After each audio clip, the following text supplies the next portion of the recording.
इतना बदल गईलू,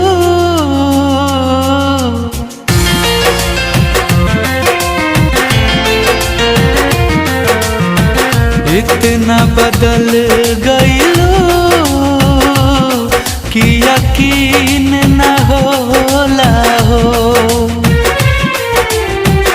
इतना बदल गईलू